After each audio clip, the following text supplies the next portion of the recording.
What is up, guys? It's Will Sports. Today we're gonna be talking about Jaylen Brown. Obviously, I think everyone's heard the news that he signed the richest contract in NBA history: 5 years, $304 million to remain with the Boston Celtics. I think he had one more year left on his deal, but this extension was just, I guess, get that out of the way. This is a very controversial decision. Not a lot of people wanted the Celtics to do this. Basically, every Celtics fan I've heard from was saying, don't give him that extension, which I can understand because this is a lot of money to be giving out to a player who's an all-star, who's an all-NBA caliber player, but at best he's the second best guy on a championship team, and that's us being hopeful because we haven't seen it yet. We think that because the Celtics have been close, but he hasn't actually proven to be the second best guy on the championship team yet. Jaylen Brown's a good player, but he's coming off a year where he had a great regular season, his best regular season. He continues to improve in the regular season and get better as a scorer, but there's limitations in his game that continue to hold him back come playoff time. And he was good for the first 2 rounds of the playoffs this year. Wasn't really bad. I mean, he had turnovers and issues, but he was playing his role pretty well as the second guy, deferring to Tatum and just, filling in when he needed to, doing more when he needed to. But it was the Heat series that kind of was an eye-opener to the fact that there's still very big limitations in his game that are going to hold him back from being that next level of player. So, I mean, obviously his handle's a little shaky. We've seen that turnovers have been a problem for him, not just his postseason, but postseasons prior. He's a guy that I think needs somebody to create for him more so than him creating for himself. He can create for himself, but just not an elite level. And I think he's benefiting from the Celtics spacing and the guys around him.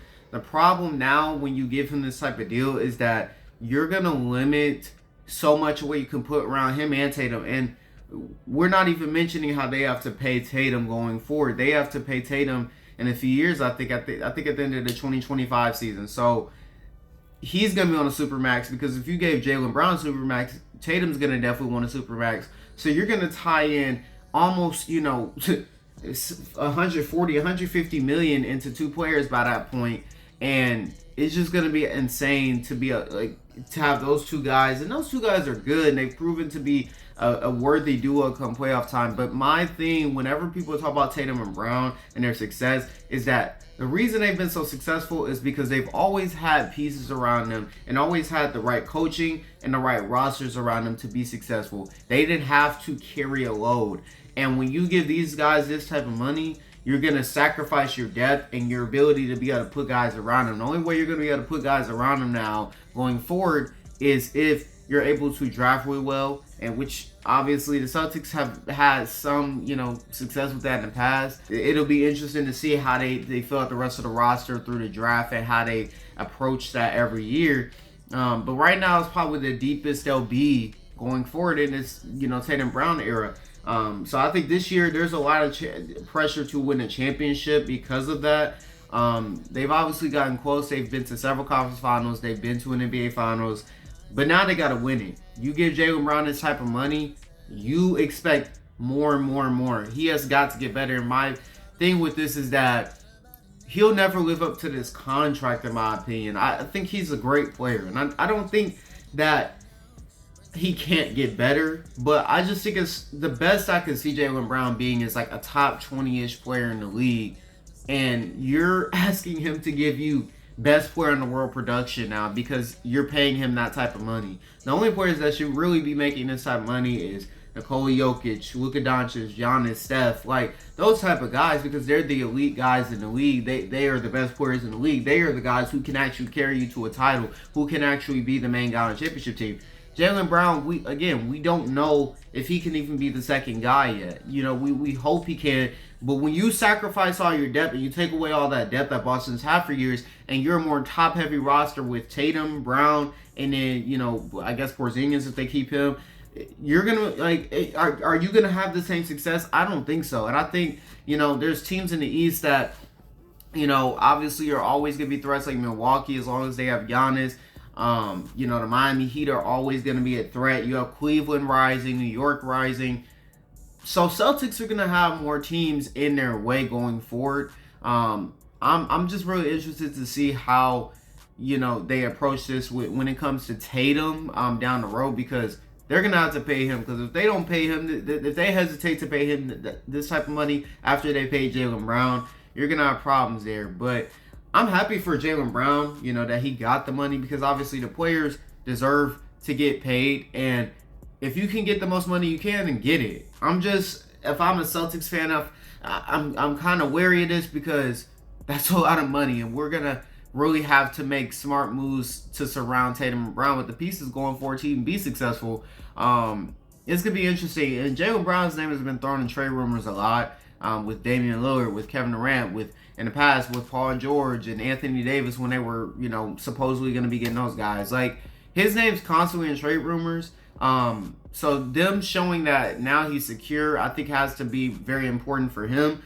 But I wouldn't rule out, him, if things still don't go well in Boston, and they're not winning and at the level that they want to win, which is a title, I could see him, trying to ask out. I could see Tatum trying to ask out down the road. It's possible. And even when guys sign contracts, that doesn't mean anything. We see Damian Lillard, Bradley Beal, these guys asking for trades after they sign their contract, which I'm understand, because you want to get your money, but it just shows that doesn't mean commitment fully. It's hope. You hope that everyone's committed, but you can still part ways. Now, my thing is, this contract, like I said, is the biggest contract in NBA history. I feel like it could be tough to move, even though Jaylen Brown's in the prime of his career at 26 years old. It's still gonna be a tough contract to move, just because of the salary. And I think you're gonna have a lot of teams, if they ever did want to move it, who are hesitant, because do I want Jaylen Brown for 50, 60 million a year? I don't think I do. I think Jaylen Brown's around I would have gave him at most like 40 million. And even that might be a lot, but he's an all NBA player. So, I feel like off that alone, you gotta give him, a big payday, which I'm fine with him getting a big payday. But I just think if you're the Celtics, I feel like they could have negotiated this a little bit lower. But I don't know, or negotiated to where with incentives you get to 300 million. I don't know exactly how the process went, obviously, because I wasn't there for the the negotiations. But I find it hard to believe the Celtics could negotiate a lower price. But you paid him already, so now all you can do is just hope that he continues to get better. We've seen Jaylen Brown have good moments with me. We saw the 2022 NBA Finals where he was their best player, better than Tatum. He wasn't amazing, but he was better than Tatum, and he had a few games where he stepped up to the plate. He's a good scorer. Obviously he can shoot in the mid range. That's really where his bread and butter is. He's good at attacking the basket, and he's a good second option. He's pretty efficient. I just think that it's a lot that you're putting on him, though, to be the second guy, and then try to give you first option production, making this type of money. It's like, if he averages 24 a game, 25 a game, I don't think you're gonna feel like that's enough, because you're paying him 300 million. So it's just like the expectations are gonna be through the roof, and I just hope he can live up to that. But the Celtics are still gonna be really good. I think if Miami doesn't get Damian Lillard, they're my favorites in the East, because I like their roster a lot. I know they lost Marcus Smart and Grant Williams, and those are pieces that were very vital to them, because it's just their defensive tenacity and their toughness. But you still got guys like Derek White, Tatum and Brown, obviously. Porzingis is a 20-point per game scorer. You still have great rim protection with 3 bigs that you can roll in and out. They have a deep bench. Missoula's a questionable coach, but they have so much talent that they might still be able to get away with it, because they still nearly got away with it this year by pushing Miami to 7 games after being down 3-0.